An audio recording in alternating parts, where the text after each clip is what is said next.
It's time for a Big Blue Kickoff Live. Nobody can ever tell you that you couldn't do it, because you did. On Giants.com. You know what I saw? New York Giant pride. And the Giants mobile app. 17-14 is the final. One touchdown, we are world champions. Believe it, and it will happen. Part of the Giants Podcast Network. Let's go out there like a bunch of crazy dogs. Have some fun. Welcome into today's episode of Big Blue Kickoff Live, presented by Cadillac, the official luxury vehicle of the New York Football Giants. My name is Madelyn Burke, alongside the Super Bowl champ, Shaun O'Hara. Phone number here is 201-939-4513, or you can find us on social media at #GiantsChat. Also chime in if you're watching on YouTube. Ask questions in the comments. We'll get to those as well. It's Wednesday, my dudes, September 10th.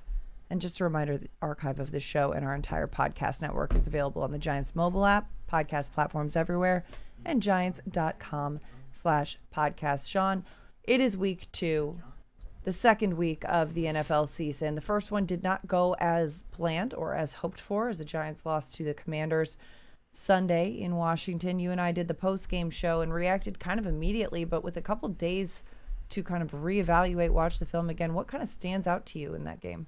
Yeah, Madelyn, listen, it marinated for 48 hours for us. And, you know, like any good steak or any meat that marinates, it kind of, you know, things start to break down a little bit. Get New a little flavors bit start to the percolate. flavors start to soak in a little bit. So after watching the film and kind of doing a little bit of a deeper dive, as disappointed as I am in the production and the lack of points, I'm encouraged in all of the mistakes that I saw. They're all things that are fixable. Yeah. This was not, oh my gosh, we got destroyed out there, we're not even competitive. I mean, this was a close game. You know, everybody keeps talking about it was 14-6 for a long time. 21-6 makes it look like it was a little bit like it got out of hand, which it really didn't. But the mistakes and the errors and the issues are all things that are fixable. A lot of them were mental. Yeah. A lot of them were just a little technique here and there. So as a player, you know, look, you get into this weekly routine of, all right, play the game, you assess it, you correct it on Monday. Tuesday is your flush day. Flush the soreness, flush the loss, flush the victory. You come in Wednesday morning and it's a new week. Here we go. And that, as a player, it's a new week, but it's, okay, these are the things that we need to fix. And what I've always, you know, we always talked about as players is you got to be firemen. You got to put on that FDNY hat on Wednesday, Thursday, Friday. You have to put out whatever fire you created on Sunday.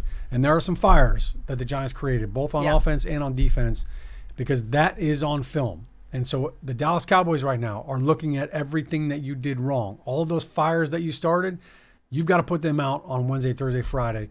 You got to start working on them so that they cannot become an issue again on Sunday, because that is exactly what they were going to attack you with. Yeah. The things you struggle with, you're going to see it again the next week. Well, and we talked about this on the postgame show, too. The Commanders had left the door open for the Giants quite a bit. I mean, 12 penalties from Washington really kind of put the Giants in a position to have opportunities. At the end of the first half, when Jaden Daniels kind of throws that intentional grounding, they lose it down, and then the clock runs out. I mean, they were right there. They could have extended the lead to a 2-possession lead there, but they couldn't do it.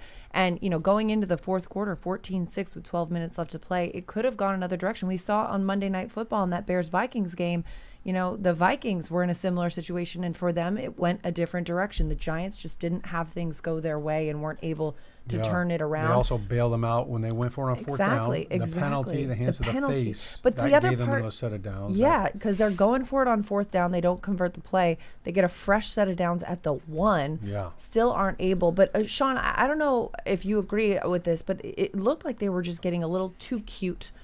You know, when you've got 4 downs to get it into the end zone, 1 yard, why not just keep it simple and pound it in and just go with, you know, just get there? Yeah, I think, you know, look, hindsight's always 20/20, and I'm sure that as soon as they got in a halftime, you know, as soon as they called the play, really, first and goal on the 1, it's your very first goal line run play of the year. Yeah. You know, I think you run the ball there. Like, you definitely do that, and I think, you know, look, Mike Kafka's calling the plays now, and I'm sure after that play, it was like, you know what, I should have, you know, kept it simple. Let's run the ball.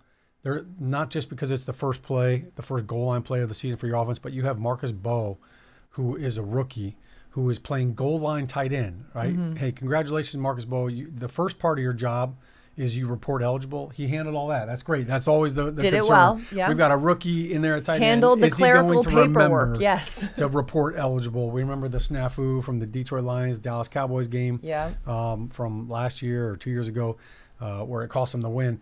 But so he handled that. But look, for him, he's in a totally different position. You're in space. You're not used to that. You're not used to being there. You're on the road, so you're automatically going to be late off of the ball because you're so far from the snap, and you can't really hear it. So those are things that are guarantees. You know that's going to happen. That is has stood the test of time. So yeah, the first and goal on the one, run the ball first. Yeah. Or run the ball first and second down, and then throw it on third. Obviously, we're saying that because it didn't convert. Yeah. But the first play was a pass play to Marcus Bowe. Like that was your first play and your read. Like it was Russell Wilson rolled left, and his first read was Marcus Bowe, who is a tackle. Yeah. That I think is gonna, I think that's gonna haunt them a little bit. Like we should have tried to run the ball. So then they come back and run the ball on second down, and they run the ball to the left, and Marcus Bowe, the defender that's on him before the snap, cheats inside to that gap and shoots into that gap, and he doesn't cut off the penetration, and we're pulling the guard.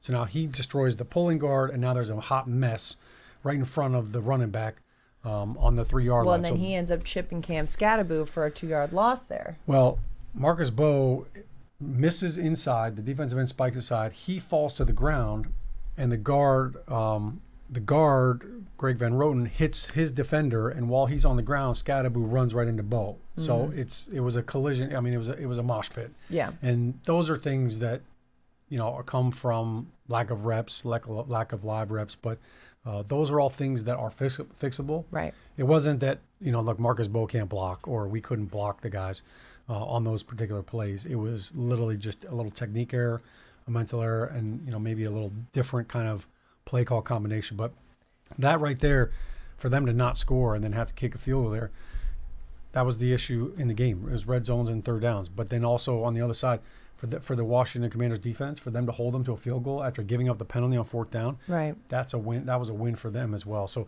that one situation definitely flipped the script a little bit in Washington's favor. But there were a lot of other opportunities, as you said. Washington let them, kind of hang around, and it could have been a one-score game if you had scored a touchdown there instead of a field goal. It's a different ball game there in the second half. I thought the defense did a great job getting pressure on Jaden Daniels. We mentioned the 3 sacks. They did give up, some big plays. Second down seemed to be a real issue for the Giants. They just second and long, they kept giving up. Jaden Daniels would scramble. The coverage was good, or Debo on a 3rd and 12 ends up running a slant route, and they convert on that. So there were times where the defense had a chance to get off the field, and they couldn't do it. They couldn't stand up. So I think those are all things that are correctable. The offensive line issues, Madelyn, I know there was a lot of talk, a lot of banter since the game about how the offensive line did not play well. I did not think they played well collectively. I thought that there were multiple times where there were good holes. They blocked it really well, and I didn't think the running backs hit the hole. I thought there were multiple times where Tyron Tracy should have poured it up in there, and he tried to bounce it, or he tried to get outside. And those are things that he's still learning to do. The NFL hole is small. I mean, you're not going to get a hole as wide as this desk. You've got to find a way to run through tight windows and run through arm tackles, and I thought they left some yards out there because of that. Well, and then this could also, too, Shaun, be a simple way to analyze why the Giants looked so well. I mean, people say, okay, yeah, the preseason doesn't count. Why are you bringing up the preseason? The reason I'm bringing it up is because the execution looked efficient, and it was such a simple, vanilla simplicity, right? Yeah. When, we get into week 1 and there's some kind of creativity with the play calling and all that kind of stuff, perhaps the key is to just keep it simple, go back to the simplicity, whether it's the plays or, like you mentioned, hey, just find the simple hole. Don't try to, break one off and get the most out of it. Be okay with the base hit. Be okay with a double. You don't have to hit a grand slam every time. Yeah, I think that comes with reps. That comes with reps and confidence. But to your point, the defense was vanilla. Right. So in the preseason, that too. They're playing their base defense. You're not seeing a lot of exotic blitzes or stunts. Yeah. Washington slanted and stunt a lot. Almost yeah. the entire game. So that was an issue. And once they do it once and you don't pick it up, they're just they got on rinse and repeat. And the movement, the slant in the run game was an issue. The first play of the game, Greg Van Roten gets beat inside right now. So you're going to see that the rest of the way. I thought that the Giants didn't do a good job anticipating that. When you see a linebacker come up on the line outside the defensive end, those guys are moving. Like, as an offensive lineman, right away, my head is up. I'm on alert. We'd have a call called bingo. Bingo meant there's a twist coming. So as soon as we saw a linebacker come up in the A gap or outside, bingo, bingo, bingo, like these guys are moving. That was the alert call for all of us. And if you saw it on the right side and you heard bingo over here, all right, we got a stunt coming. Like something's happening. So that anticipation wasn't there. Like I said, week 1, knock the rust off, got to figure it out. This is a veteran O-line group. They've got to figure that out. They should be aware of that. That shouldn't be something that they continue to fault on and trip on. But that was an issue. I didn't think the offensive line handled the interior twists. Right. They ran a couple of tackle twists, even a couple 3-man games, and they did not pass that off very cleanly. John Michael Schmitz needs to be better with his hands. He didn't punch a couple of different twists very well. I thought John Runyon at left guard and James Hudson at left tackle, they were on different levels. They were running simple TE twists, stuff that you work on, pretty much Wednesdays and Thursdays. In training camp, they worked on it all the time. After one-on-one pass rush, you work games, you work twists. They were on different pages, and they did not pass off the twist very well. I thought James Hudson he needs to do a better job. He got collapsed in the pocket way too many times. So you saw Russell drop back, and then in the first half, he started taking some hits. Well, guess what? Your quarterback starts to lose trust in that pocket, and that's why we saw him kind of start running around and looking for, he was pulling the parachute way too soon on so many times. So the encouraging part is this is all fixable. The discouraging part is that it happened to multiple people. Like it wasn't just one guy that had a couple of mental errors. Everybody had a couple of my bads. Russ had a couple of my bads. Running backs had a couple of my bads. Offensive lineman had some my bads. We had some drops. So all of those my bads, if you have 65 plays in a game and you had 10 to 15 my bads, that's bad football. So they've got to clean that up. And I'm sure those are things that they're going to really hone in on this week. And you go down to Dallas on the road again, you can't beat yourself and try to walk away with a win. Absolutely. Now, head coach Brian Daboll is currently addressing the media and is speaking to some of these things. Of course, a big question mark around that offensive line play is when will we see the return of starting left tackle Andrew Thomas? Well, Thomas is not practicing today. Daboll says it is part of the plan for him. He's made a lot of progress. They look to get him on the field in the next 2 days as they look to ramp him up for his 2025 season debut. Still remains to be seen when that's going to be. Obviously, emphasis on, the offense needs to do a better job on early downs. We heard Daboll talk about this earlier this week. I mean, Russell Wilson being the leading rusher with 44 yards. You get 30 yards from the backs on 15 carries. That's not going to be great for this offense, for this run game, and for opening things up the way that you want to. Other news as well coming out of head coach Brian Daboll's press conference. Micah McFadden not playing this week. They're still working through his timetable. Did see him earlier today. He's got his foot in a boot on a little scooter going around the facility right now. So wishing him a speedy recovery. Grateful that it wasn't worse on his behalf. It wasn't a break. Yeah, they put the air cast on him and you think the worst. I think honestly he probably felt like that too. So big sigh of relief when you see that x-ray and that comes back, but still going to be a recovery for Micah McFadden. Big loss to the linebacking core. Jackson Dart does remain the number 2 quarterback. As Brian Daboll said, Russell Wilson is the starter. Dart may take a couple reps with the ones at practice, Daboll says. Just because if you stay ready, you don't have to get ready. You never know what's going to happen. And I think that's your line. It's actually, I stole that from Sugar Free, an LA 90s rapper, but it's a song. If I had $1 for every time you looked at me sideways, I could pay the West Side on Fridays. All right, I'm going to stop singing now. Bars. Sugar Free. If you stay ready. Anyway, and then Malik Neighbors, he's going to be practicing, peeling back a few reps for load management, but he will be out there on the field as well. The latest news and notes from Brian Daboll's press conference. All right, let's talk about the first down production. So when you call a run play on first down and you lose 2 yards, like guess what guys? Now I don't trust you. Now like it makes it hard to run the ball on first down. As an offensive lineman, I hated throwing on first down. because I felt like on first down, we're going to get you 4 yards. Yeah. So if we can prove to you that we're going to get 4 yards if you call a run play on first down, 2nd and 6, now you've got the whole IHOP menu at your disposal. Well, you can do whatever you want. I like the way that you categorize or characterize it as an offensive lineman. Like a run play, you're kind of like pushing into You're physical. and You're a pass aggressive. play, you're kind of just bracing for impact almost. You're passive. Yeah, exactly. So as a lineman with a run play, you're getting active with it. Yeah, and I think that's how you kind of establish that physical dominance. And look, hey, we came to play. We're going to come downhill on you. So as you start to have success on first down, and now they start to bring that safety down on first down, now you throw the ball, and now you have a chance for big chunk plays.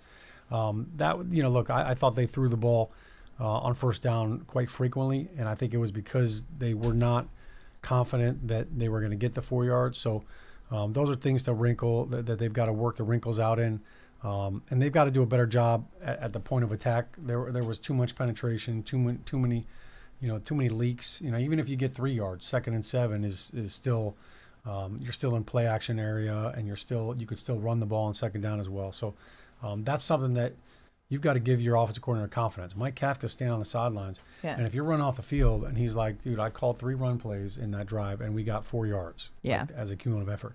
Like, you're getting the stink eye from him. And conversely, if we're in 3rd and 1 and you throw the ball and we can't convert, I'm giving you the stink eye, because now I'm saying you didn't trust us to get 1 yard on 3rd and 1. We should be pounding the rock. So that's where you need to get from a mindset as a group, as an offense, as an offensive line, and the tight ends are included in that. You've got to find a way to make that a guarantee. Like, you can go to the bank. 3rd and 1, you call a run, we're getting it. First down, you call a run, we're getting 3 to 4 yards. None of this, 2nd and 12, 2nd and 13.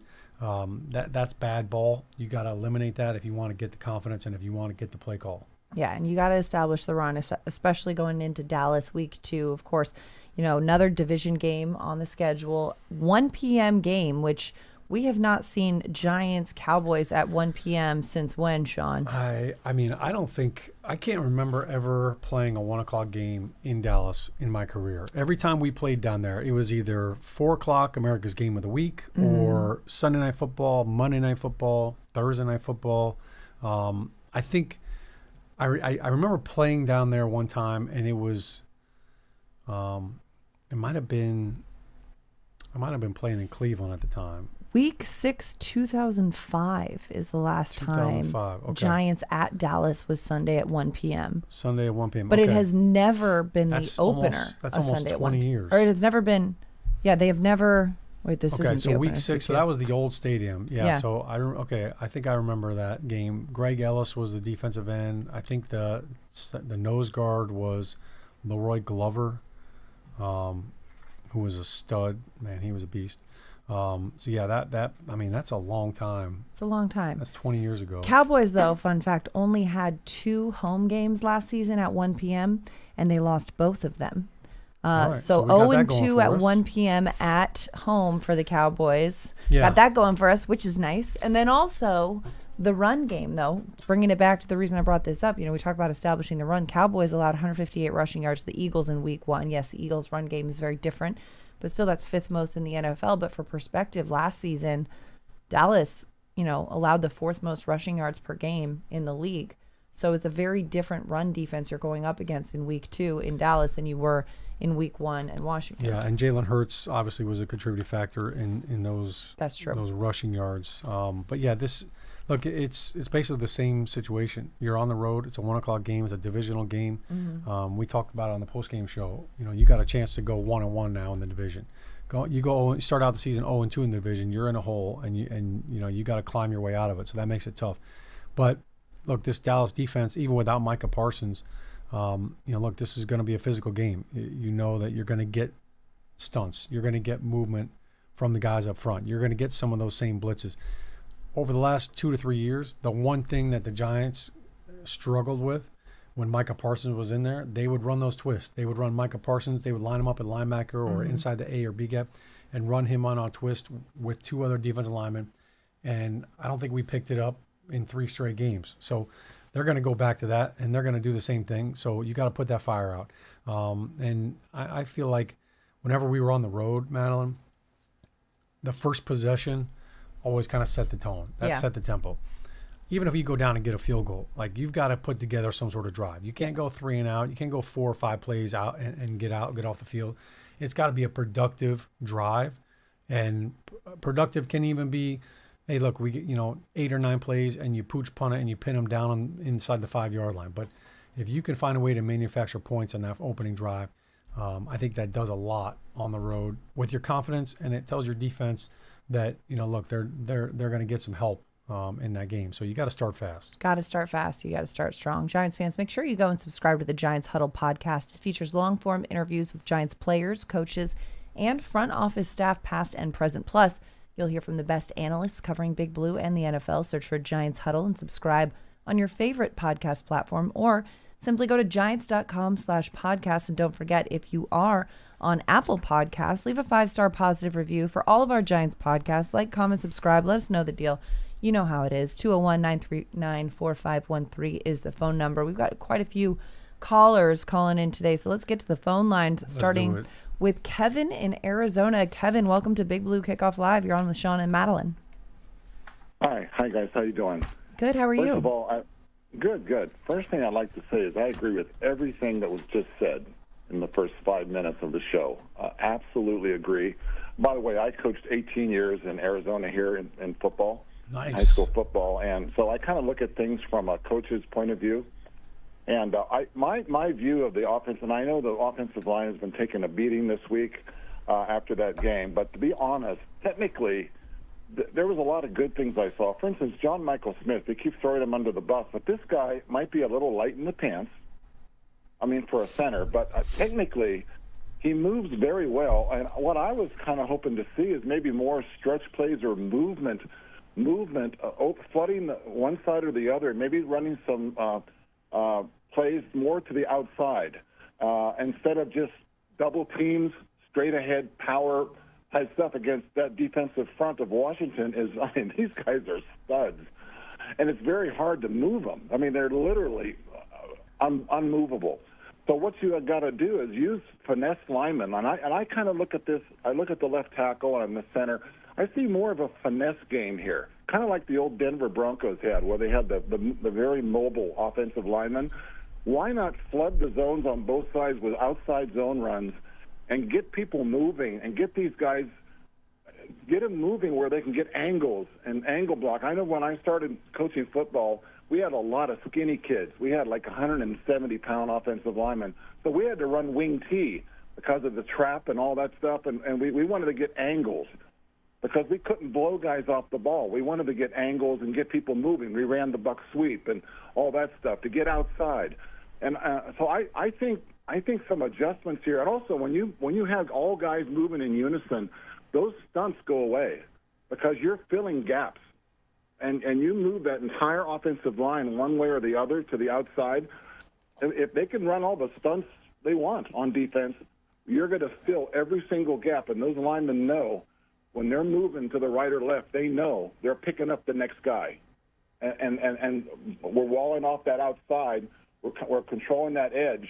Once we get on the edge, we'll be gone. We got enough talent. We got some speed in the backfield. And here's another thing I kind of disagree with. Putting Scadaboo in a deep I formation, this is not him. And hitting him in the A gap, this is not Scadaboo. In Arizona, I had 4 years of watching this guy, or 2 years, the last 2 years. He is a cutback type runner, a guy that will go with the flow outside, read his blocks, and then make a sudden cut and cut it up in there with power. And he gets low to the ground. He's hard to tackle.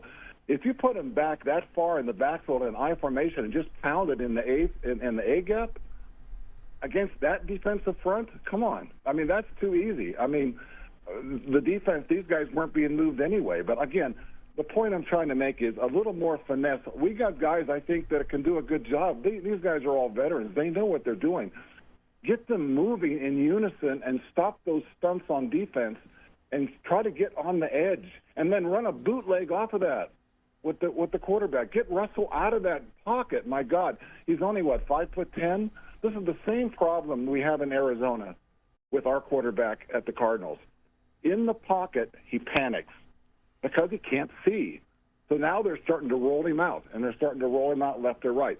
This is how you have to deal with a short quarterback. And look at all of them in the league. They have the same problem. It's hard to see through guys that are 6'5", 6'8", and you're trying to find hitch patterns and things like this over the middle. It's not going to happen. And so I just think moving the offensive line, that's my point, moving the offensive line in unison and getting seal blocks and filling those gaps to stop those darn stunts by the defensive linemen, because you're right. They are going to do it in Dallas. They're going to bring everybody. They're going to run X stunts and everything, you name it. And so get these guys all moving in unison, run some bootlegs maybe off of that, run some counters off of that. You get a counter play with for instance, Scadaboo on a counter play. He loves it. When you have pulling guards, a guard or a GT block, and he's going with them and he's reading the block, this kid's dynamite on cutting it up and with power. And he's so low to the ground, sometimes you can't even see where he is. Yeah. And so that's my point. That's my point. I think the defense was decent. I don't like playing Carter as a shadow guy watching the quarterback. Get him on the edge and let him attack. Good stuff, Coach Kevin. That's what you drafted him for. But I think the Giants got beat up unfairly a little bit too much because I think the scheme. I don't think Kafka had his best game calling. Too predictable. That first play on the goal line, so I agree with you 100%. Everything you said this morning was absolutely what I thought. Exactly. Awesome. Well, thank you so much for the call, Kevin, and thanks for the great insight, too. Coach Kevin from Arizona. Yeah, love it, Kevin. And also, Kevin's got the scouting report deep on Scadaboo. I respect it. Congratulations, by the way, to Cam Scadaboo winning Angry Runs this week. He got the scepter his first week in the NFL. Yeah, don't be alarmed. If anybody New York residents saw an angry wild man shouting from a rooftop terrace in New York City, it was just Kyle Brandt doing his Angry Run segment. Kyle Brandt in Soho. Wielding a scepter and screaming liquid death. I think he was. That's what he was, the beverage of choice at the time. But Kevin, very astute. Great call. Love hearing from a coach that sees it the way you see it. I think when you look at the run game, I'm with you. As when we were, back in our heyday in 2007, 2008, 2009, 2010, we ran on everybody. Like there was no stopping us because we could get them moving. And to Kevin's point, when you get defensive linemen that want to stunt, if we get them running in zone, and the Denver Broncos did it with Terrell Davis, when Mike Shanahan was there, that zone running scheme, you get the defense running horizontally. Now you can slice them. Now you get them running. Now you can penetrate them. You create seams. So that's what you've got to do. I don't feel like they did a good job of kind of pressing the hole and getting movement at the point of attack, which allows the running back to press it and then cut back. Now he brought up Cam Scadaboo, and he's right, because I watched a lot of film on Cam Scadaboo when he was coming out, and then after we drafted him, he was excellent at seeing those blocks develop and getting patient with them, and it's something that he got better from his junior year to his senior year. He became more patient. You can't outrun your blockers, and you can't be in such a hurry to get to the hole that you beat them to there. You have to let the blocks develop. You got to let them marinate. All right, we're going back to that. Marinate the steaks. I thought he did a great job, and we call those gap schemes. When you're double teaming on one side and you're pulling a guard on the other, that's a gap scheme. All right, we are going to exploit a certain gap, the B gap, the A gap, the C gap. We're going to double team at the point of attack and edge the defense, seal it off that way with the double team, and then pull a guard or a tight end, and we're going to kick out the defender on that. So it's a gap scheme. We're trying to attack that gap. Zone scheme is we're running the ball towards the 4 or 6 hole, which is the right guard, right tackle, and we're going to get everybody running on a zone, and then now you cut up. You keep press it front side, you cut up, or you cut back. That's zone scheme. So I thought Cam Scadaboo was a much better gap scheme running back than necessarily zone, because he let those plays develop and he found a way to cut that back. So, very astute by Kevin. Great call. Look, at the offensive line, you've got to earn it. That's what we talked about. Like if you call 15 run plays and you get 30 yards, that's not good enough. They've got to move people. I thought John Michael Schmitz, to your point, I thought he did a good job in the run game. I thought there were times where they got movement at the point of attack, and then those were some of the plays where I thought, maybe somebody else got beat or the running back didn't hit the hole, hit it downhill and get to 4 yards. Sometimes you got to get those dirty yards, 3 and 4 yards, before you can pop the big 20-yard run. But listen, Washington's defensive front is better than most people think. Yeah. Deron Payne is a pain in the butt. Like he was knifing through. He is a big dude and he moves really well, so he was a problem. Eddie Goldman has been a premier defensive tackle in the league for a number of years now. He is a very physical dude. Javon Kinlaw was a handful. They moved him all around, so that was a very good defensive front. And I thought they did a really good job disrupting that rhythm for the Giants' offensive line. They absolutely did. And also, you can't forget, this is a team that went to the NFC Championship game last year. This is a good Washington Commanders team, a very tough opponent for week 1. Not an excuse, just a piece of information for you to take with you. Hey, Giants Dexter fans, Lawrence had his kid. Well, his wife did. Sure. Yeah. Congratulations, though. Sexy Dexy. What do we got? We have breaking news? Sexy Dexy is a girl dad. His wife, Donna, just had their first child, gave birth. It was a girl. Donna and Dexter. Dex is not at practice today because Donna gave birth. Adorable couple, adorable family. That's probably, man, I kind of feel bad for Donna. Like, I wonder how big the baby was. Like, I mean, Dexter's not putting, like, he's not putting out 6-pound babies. Like that's probably. Yeah. I mean, Donna's an athlete right there for whatever. I'm saying a minimum of 9 pounds for that baby. Well, congratulations to both of you. Special time in your life, and that's awesome that Dexter hopefully was able to be there for that. There's nothing better than being a girl dad. I've got some bracelets right here to prove it. Welcome to the family. Welcome to the club. Yeah. And congratulations, Dexter, entering his daddy era. You know what is interesting, too? I think this is a theory. I see what you did there. Sexy Dexy. The theory that I have, though, is I see this a lot in sports. When men have a child for the first time, it's like it unlocks something different. Like when Scotty Scheffler's kid was born, all of a sudden he's the world #1 golfer. Like, I don't know. There's something about that dad energy. And there are several players on this team that are having their first child or have recently had their first child in the coming months. So I think it's going to be interesting to see. Of course, Dexter last week was on a limited snap count, was still kind of working his way back. But as he's getting back out there, is that dad juice going to come? Is he going to be next level? Yeah, it's interesting you brought that up. So apparently there's been a lot of new babies, a lot of new additions to the Giants family, which means it was a really good offseason. It was a great bye week, if you do the math. Great offseason. There were coaches that were having babies, players. To your point, I think it does put you into a whole different perspective on life when you have a child. And all of a sudden now things... You got more to support. Yeah, I call it BK and AK. Like, life is BK before kids and then AK after kids. Like, your world changes, and the world, you realize it's not just about you anymore. It's not just about you and your wife. It's about your children. And so it definitely gives you a different perspective, gives you a little more motivation. And I also think the secret sauce in this whole thing is caffeine. Because I didn't drink coffee until I had kids. Yeah. Like, it was never really a thing. I didn't do it a lot. Once you have kids, you find that coffee is your lifeline. And I think that helps you kind of power through. And you all of a sudden find that you are more efficient in everything you do in life, because you now have another human being to take care of. So you can no longer just waste time and just lay around the house. Like, there's always something to do, and you run on coffee. America runs on coffee. So do dads. Yes. Dads run on Dunkin'. And especially because, Dexter is going to have to be making sure Donna is doing well after bringing into the world their young daughter. I can't wait to see the first picture that comes out of Dex holding his baby girl. High and tight. We don't have a name High yet, and tight. But like how little that baby's going to look. Yeah. Like it's going to look like a little American Girl baby doll. A little baby football, right? Just cradle. Laces out.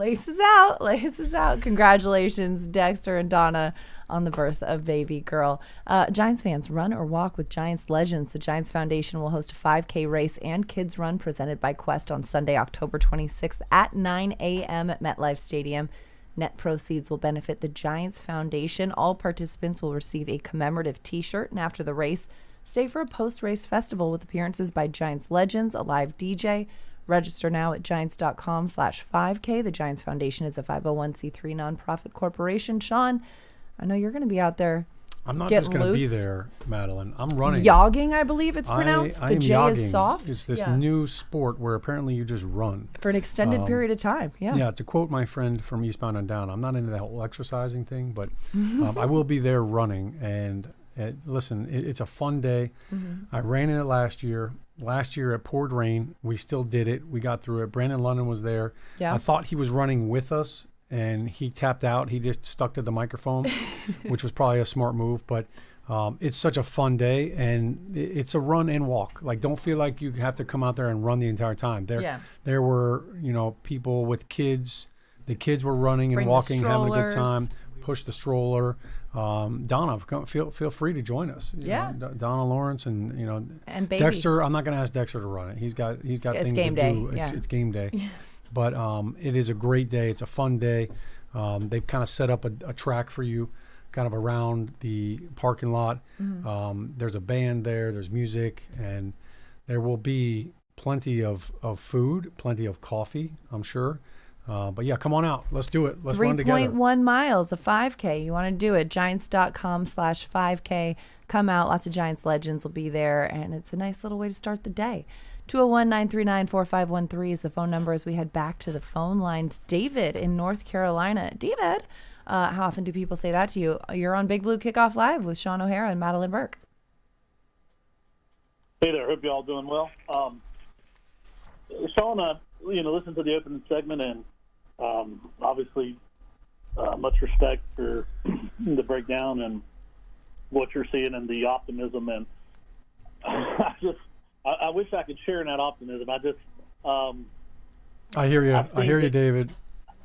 I've seen Dan Quinn's defenses just wreak havoc on this team too much over the years with the twists and the stunts, and it just, I hate to be critical of Coach Dayball, but I just worry about, what did we prepare for? We've seen this guy, this coaching staff has seen him in Dallas, obviously last year with the Commanders.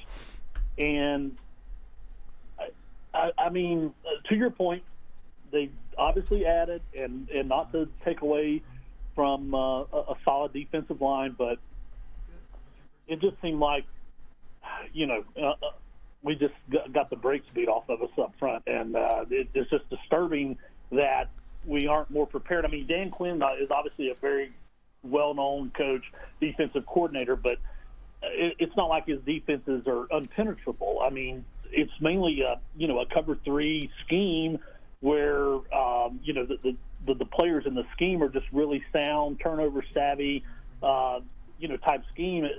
Normally there's some opportunities to run against it, and even in those years in Dallas, it just seemed like we never could take advantage of, even when Dallas was struggling those years with Quinn there, to be able to run the ball when we should have been able to. So that was, I thought, was just the most discouraging thing. And then the other thing I'll ask, and listen to your answer off air, I know Dex, there were some critiques about Dex not dominating, and, hey, he's human, and missed a lot of the, regular off-season ramping up. They kind of took it easy on him with his years in the league, et cetera. So maybe he wasn't in top form, top game shape.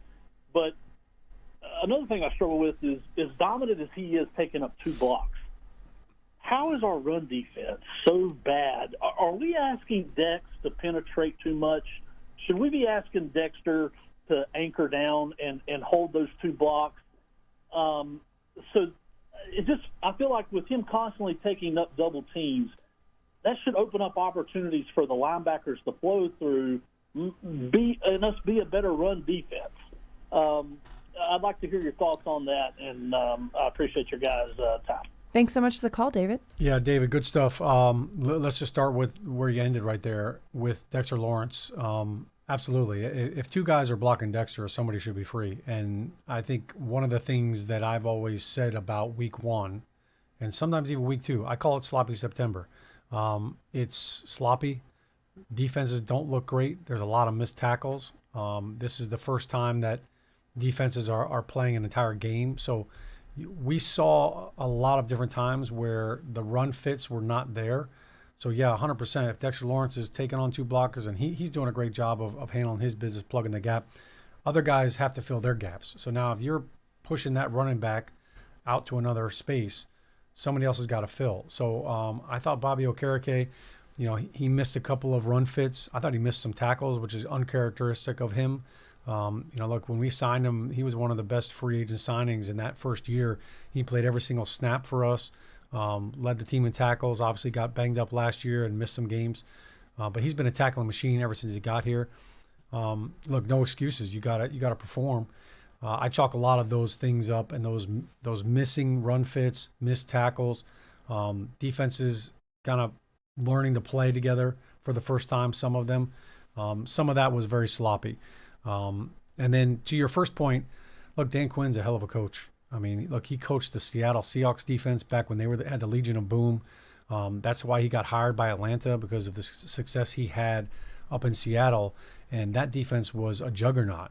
So it's not just his scheme, it's the way that he coaches them and the techniques that they're using. So he goes to Atlanta and then to Dallas.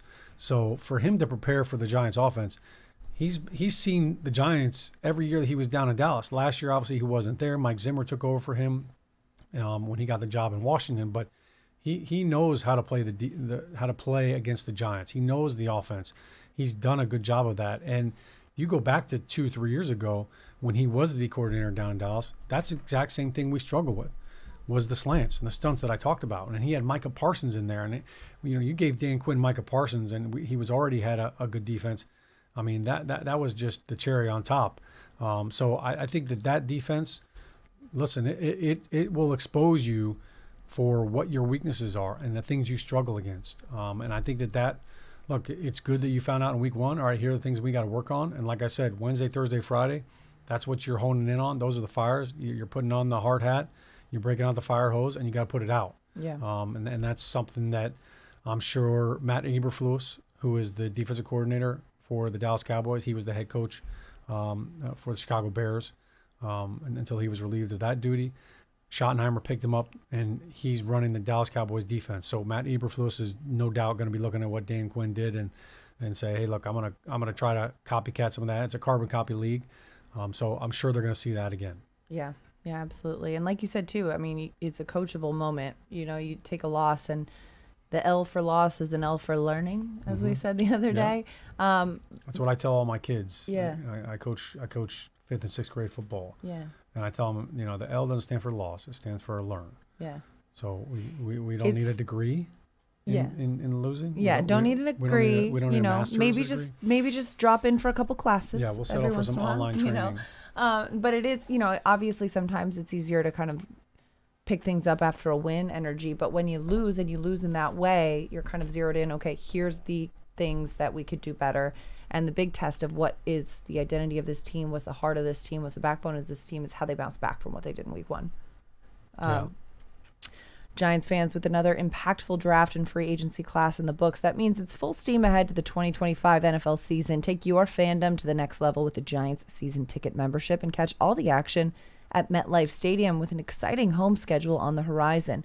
With a membership, you'll also stay connected to the club all year round, not just on game days, with exclusive member access and benefits. To learn more about a New York Giants season ticket membership, visit giants.com/tickets. 201-939-4513 is the phone number. Let's head back to the phone lines. They're lighting up. Dan in Connecticut. Dan, welcome to Big Blue Kickoff Live. You're on the line with Madelyn and Shaun. Hey, thank you. Should I take it off the speaker? You're good. Yeah, I think you're good. Hey, yeah, but I've been a fan since 1973. I was an usher at Yale Bowl when I was a kid. I grew up near there. So I was pretty disappointed Sunday, I had a couple of comments. I just wanted to commend that guy, Gunnar Roseski.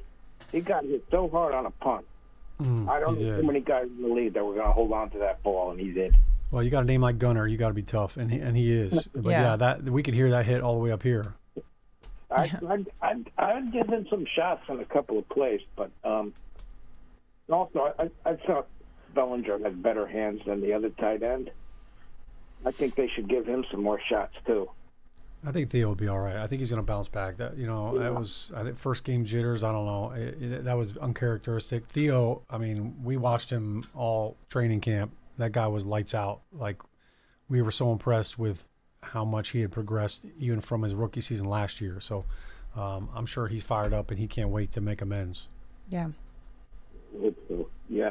And a caller called in yesterday, and he was saying that, he wanted to, on a goal line, first and goal, he would like to see Chapman and Scadaboo. And I feel the same way. That's what I would have wanted to see, Well, Elijah Chapman's on the practice squad. Yeah, I know what you're talking about. In the preseason, they had Chapman lined up at fullback.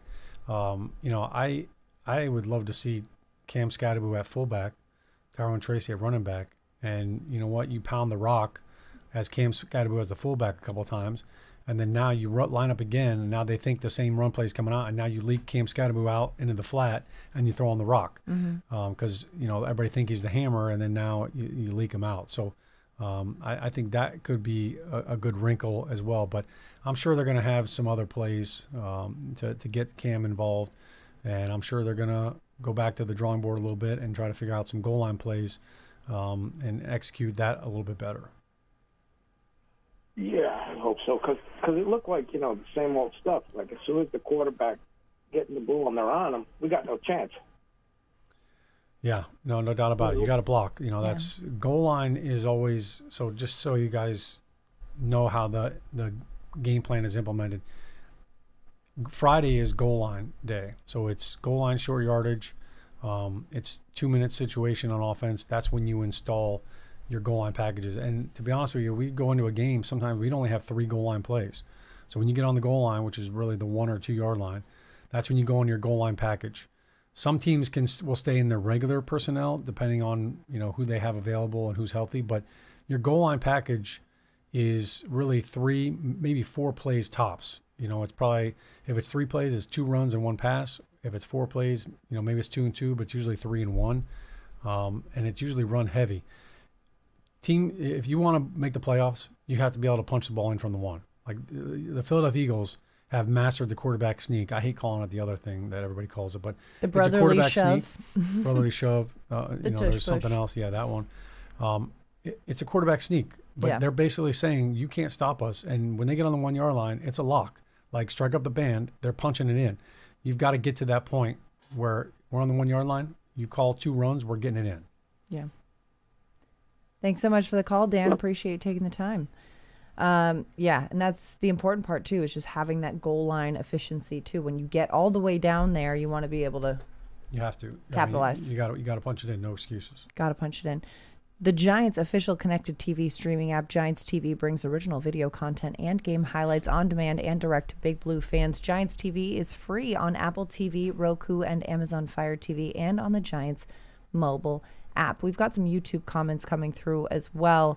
A lot of conversation around, we talked about Marcus Bowe. Greg Denham was asking about Marcus Bowe. We talked about him a lot at the top of the show.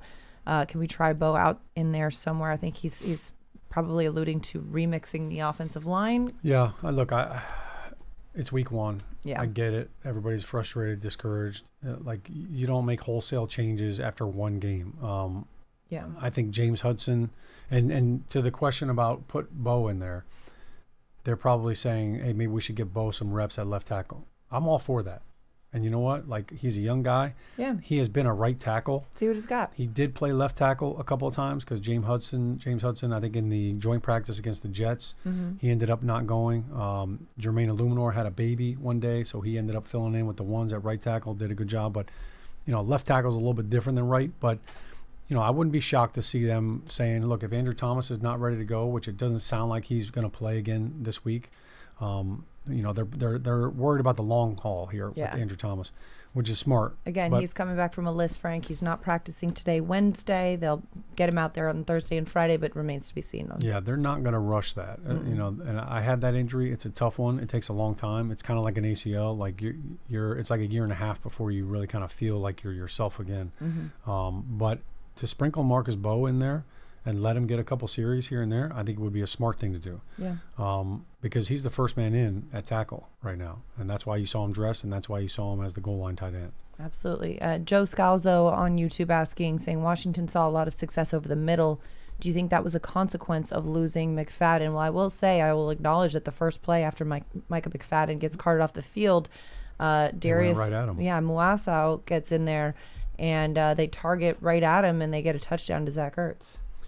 Yeah, and I kind of look at that question. They were attacking the middle of the field. Mm-hmm. Zach Ertz had a number of big catches. There were a lot of deep in cuts. Terry McLaurin had a couple. Deebo Samuel had a couple. That is always a tough area for defenders. If you're in the slot, like you're expecting them to run an out route, or you've got to kind of defend both sides of the field if you're the slot corner. So that is kind of tough. The way to stop those deep throws over the middle is to get pressure on the quarterback. Yeah. If you're not getting home, so a lot of those throws over the middle were on plays where the Giants only rushed 4 and they didn't get home. Now, the one thing that I noticed that Washington did a lot of was they were chipping our ends. They were chipping Burns. They were chipping Carter. They were chipping Thibodeau. They were very conscious about we've got to give our quarterback time to let those deep in cuts develop.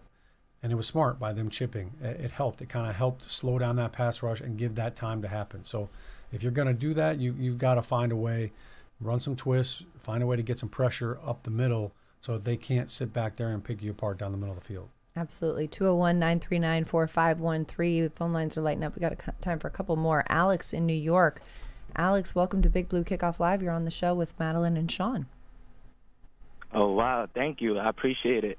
It's my first time calling in, so I'm pretty excited. Oh, wow. Thank you so much for calling. First time, long time. We love it, First time, Alex. long time. Alex in New York. Yeah, I appreciate it. Thank you. I first want to say it's an honor to be on the phone with Shaun O'Hara, Super Bowl champ. I personally think you're one of the best centers we ever had. And you're doing a great job on the Eli Manning show, by the way. We need to get 60 Cent in some movies, All right, I like it, Alex. I like the way you think, man. Yeah. I appreciate it. Yeah, man, you're doing a great job. I like the swag and everything, man. We learned how to lean back from Fat Joe. It doesn't get any swaggier than that. Like I tell you, I think Eli and I both stepped up our drip game. We know what Riz is now. Like we're definitely getting some lingo out of it. They're going to be saying 6'7" before you know 6'7". See? Oh, I like it. I like it. And I want to just say, like, do you ever sit down with JMS and, like, coach him up? Because you are one of our best alumni on the team, So it's been a couple years. He's been in the league, and we're kind of waiting for him to be solid. And, we drafted him high. So I just wonder, like, do you ever sit down and talk with him or coach him up? Yeah, it's a great question, Alex, and we appreciate you dialing in, and we appreciate you hanging with us and contributing. So I think center is such a tough position to play because there are so many things going on. You've got to make calls, you've got to see the defense like the quarterback does, then you got to snap the ball and then block. So I have talked to JMS on occasion. I've never really taken him aside on the field. There's been a couple of things that I would say to him in training camp, in passing if the time allotted itself. But look, I'm more than happy to help out and do all that. But Carmen Brasilla is a good O-line coach. I think he's done a good job with that. Chris Snee's also been helping out as well. He's a senior scout with the Giants. I think the one thing that I would really work on JMS with is in pass pro, he's getting a little top heavy. And I feel like he's physical. And when the Giants drafted him, the one thing that jumped out at me was he's really good on combo blocks, really good at the point of attack. He gets good movement. He's very stout. I think he just needs to keep working on his hands. As a center, you've got to have quick hands. You've got to get your hands inside right away. Those are some big boys. And I think the one thing that he has struggled with is passing off twists. And, I was not a long-armed center. Once you kind of get labeled as a short-armed guy, it kind of sticks with you your whole career. And I think that's one of the things that he's really got to just keep working on. But I know he's a hard worker. I know he's very critical of himself. And this training camp I thought was the best that I've seen him look. This is the healthiest that I think he's been. So I think he's still trending up. I think he's, his awareness is heightened, and he's figuring out some more things. Now all of a sudden he's not caught off guard by some stunts and some blitzes. I think he's kind of seeing some of that, but I think he's still gelling with his right and left guards, and they need some more time to figure out some of those wrinkles. And look, it was the first game for him as well this season, so I expect marked improvement from week 1 to week 2 for JMS and for the entire O-line. Absolutely. And thanks for watching the Eli show as well. I appreciate it. We got to get it You can call in rebranded. anytime, Alex. Alex is he's number one in my book right now. First time, long time, but first of many, and especially. Don't make it the last. No, definitely. Alex in New York calling in. Big fan of the Eli Manning show, as we all are. I'm just pushing for the Eli Manning and Shaun O'Hara show rebrand because 60 Cent. You don't have an Eli Manning show without 60 Cent. Well, I mean, look, there's Shaun O'Hara and then there's 60 Cent. That's true. So, those two guys, Superman, Clark rarely Kent. do you see them in the same room at the same time. But I have never yet. I don't need my name on the show. When Eli approached me about the show, he asked me to do it, and I said, I'll do it under one condition, that we get to make fun of each other. And he said, I wouldn't have it any other way. So essentially, the baseline of your relationship just on. But that kind of has bled into the show. The banter of it's not my show. And actually, one year he made a joke that he was going to add my name to the show, and ended up being a spoof on me. So I'm okay with it. It was a press conference. As an offensive lineman, we don't do it for the recognition. We do it for the fun. Do it for the love of the game. But I would like to knock someone on their ass in the show. I kind of miss that. Maybe we can find a way to incorporate that. And if it happens to be Eli, so be it. I feel like this is how ideas are made, right? This is the spitball, the brainstorm. Yeah, we should do like a rollover. So we should make Eli play center and I'll play quarterback. Honestly, I'm here for it. Yeah, that would be good. Omaha! I could do that. He handed the ball off half the time anyways. What, like people it's hard? People don't ever talk about that with the quarterbacks. If there's 50 plays in a game and they only threw 22 times, that means they handed the ball off 28 times. That means they were a spectator for half the time, and they get paid more than everybody. Yeah. What? Like it's hard? I could do that. No, I'm kidding. I could not. That's another discussion. That's another discussion. 201-939-4513. We got time for one more call. We got Rob in New London calling in. Rob, welcome to Big Blue Kickoff Live. You're on the line with Shaun O'Hara and Madelyn Burke. Well, I'm honored, Madelyn and Shaun. And Shaun, a couple real quick housekeeping issues. Number one, do you really drive? Is that Ford yours, or is that belong to the New York Giants? The Ford? Oh, on the when you segments, yeah. When you're interviewing people. The drive-alongs? Yeah, so the Ford, no. Unfortunately, I did not get the Ford, and that was 2 years ago. We did the Ford truck, which was awesome. I think it was a Ford Raptor. This year is the Cadillac. And it was the all-new Cadillac IQ. It was the first all-electric full-size SUV that Cadillac ever came out with, and that thing, let me tell you, I felt like I was going to the moon. Like that thing was like a spaceship. It's the first SUV to have a 55-inch screen from pole to pole. Like this pole to this pole of the dashboard was an entire touch screen, 55-inch. I felt like I was in a movie theater. Yeah, it looks like that. Yeah. The Jumbotron in the middle of AT&T Stadium. That car was sick. I was just as excited to drive that thing as I was to sit and talk with the coaches. But yeah, I appreciate you watching those. Those are always fun. It's also a very good test in your multitasking ability to not crash while you're doing the interview, because you've got camera people trying to film you as you're rolling. It's like you're filming a movie set, like a race scene, or a driving scene. So that's a lot of fun. And it's the Cadillac this year is our big sponsorship. So I like the way you think. I think I should have a car. I think I should drive the car for the whole season. We got to work that into the deal. Yes. Right. Yeah, I think you deserve one, Shaun. You are the best of the best of all New York Giants centers. How long would it take you could you suit up? How many plays do you think you could last? And then I'll get to my point. Oh boy. I don't know. I never thought about that. I'd have to put on 70 pounds to get back to my playing weight. But I think I could give you a series. I don't. I wouldn't be able to walk the next day, but I could give you a series. Yeah. Okay, so I'll tell you this: I can get to the mic. I'll get that. I'll get that son of a bitch down. Well, that's good to know.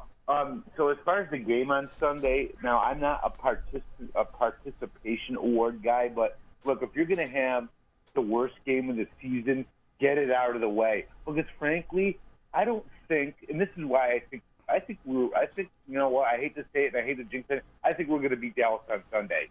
But we can't play any worse. And that goes for the defense, too, because I would like to see more aggression in the middle of the field against the tight end where we've been killed in the last 35 years. I think, Pepper Johnson was on the last team that could defend the center of the grid. But as far as, I'd like to see a little bit, better, like more aggressive play than that. But we can't play any worse offensively, so I really feel optimistic. What do you think? Yeah, I'm with you, Rob. I think that's a great way to look at it. Thanks for the call, Rob. To your point, look, they did not play well, and yet they were still in the game. Yeah. It wasn't until that last Deebo Samuel touchdown run that the game kind of felt for the first time it might be out of reach. But they were, when they were down 14-6, and the defense goes out there, and Drew Phillips makes that unbelievable tackle on Deebo Samuel on 3rd and 1. And they ran him from across the formation, and it was designed to go to Deebo just to basically outrun Drew Phillips, who was in man coverage. That was an unbelievable tackle. That was a great play. Deebo Samuel, everybody knows how tough he is to bring down, and he made the play. And boom, punt team comes out, and it's like, all right, here we go, 14-6.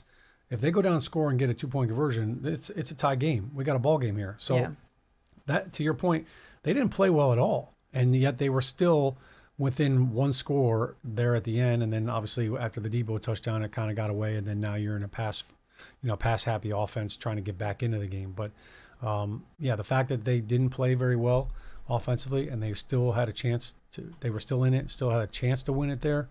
I think that's a good thing. That's half glass full for sure. Yeah. But I think that's the way you look at it because it was week 1. So if that was the worst performance of the year, I think we'll all take that. A friend of mine has this shirt that says, I want you to appreciate that I could have been meaner. And I'm like, and it feels like that same energy from the Commanders. Like, I want you to appreciate, like, this could have been harder. The Commanders did really just leave the door open, and the Giants, had some opportunities, but it's a good learning experience also because as much as that is a glass half full thing, it's also, hey, not every team is going to commit 12 penalties. Not every team is going to kind of shoot themselves in the foot and leave the door open when you're not having your best game. So you're fortunate, got to appreciate they could have been meaner. Fortunate they weren't, but this is a good moment to learn from and to take those lessons so that you don't get a more significant loss in coming weeks. Good teams steal games like that. Yes. You left the door open. Yeah. We found a way, because if the Giants had found a way to win that game, Washington would have walked out there and been like, how the heck did we give that one away? Like, we did this. We kept them in there. I can't believe we messed up at halftime. Yeah. Like, they would have been kicking themselves. So good teams steal those games. You know that, like, a mouse can get through a hole that is, like, the size of, like, smaller than a dime? Yeah. So be mice. Just get through there and get the win. This is like my attempt at a Ted Lasso quote, instead of be a goldfish, be a mouse. And like, even if they leave the door open just a teeny tiny little bit, just get in there. Wiggle your way in there. Wiggle your way in there. On that note, we leave you.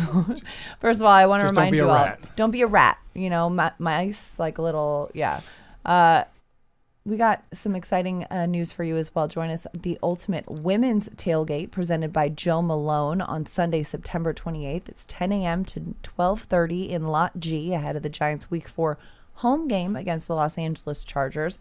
Attendees will have the opportunity to connect with Giants. Oh, that's me, team reporter and tailgate host, me, Madelyn Burke. I'm just reading the copy. I'm hosting it. I'm hosting it, so come out there, come hang out with me, come hang out with some of the Giants legends. We've also got a curated custom merchandise shop, Kendra Scott activation, tailgate games, giveaways, photo opportunities, a live DJ, entertainment, lots more, lots of excitement leading into that Week 4 home game against the Chargers. You get tailgate food and a drink ticket, all included with the ticket purchase. 21 drinks, over. Yeah, it's 21 over. So we got drinks, we got food, we got jewelry, we got merch. Drinks, food. We got Kendra Scott, so you're going to get some nice bangles, some earrings, and then Joe Malone. Who doesn't love a Joe Malone candle? Right? Joe Malone perfume, candle, and then Therese, the newly branded Giants merch. Yeah. Sounds winning. What was the date again? September 28th. It's Week 4 before the Chargers game. Okay. And feel free, if you want to bring a +1, you can bring your significant other, you can bring your son, as long as they're 21 over. Men are allowed to come, but this is for the ladies. Lot G for girls. Lot G, girls, because girls is players too. That's what we're doing. You like that. Appreciate the giggle. All right, that's a wrap on our Wednesday show of Big Blue Kickoff Live. It's week 2, turning the page. Giants Cowboys, 1 p.m. Sunday in Dallas. We've got Giants postgame live immediately following that one on MSG Networks and on the Giants YouTube channel. Plus, make sure to check out WFAN, the Giants radio broadcast, all of the coverage. Big Blue latest is on Giants socials, Giants.com. Giants, the end. For Shaun O'Hara, I'm Madelyn Burke. We'll see you next time.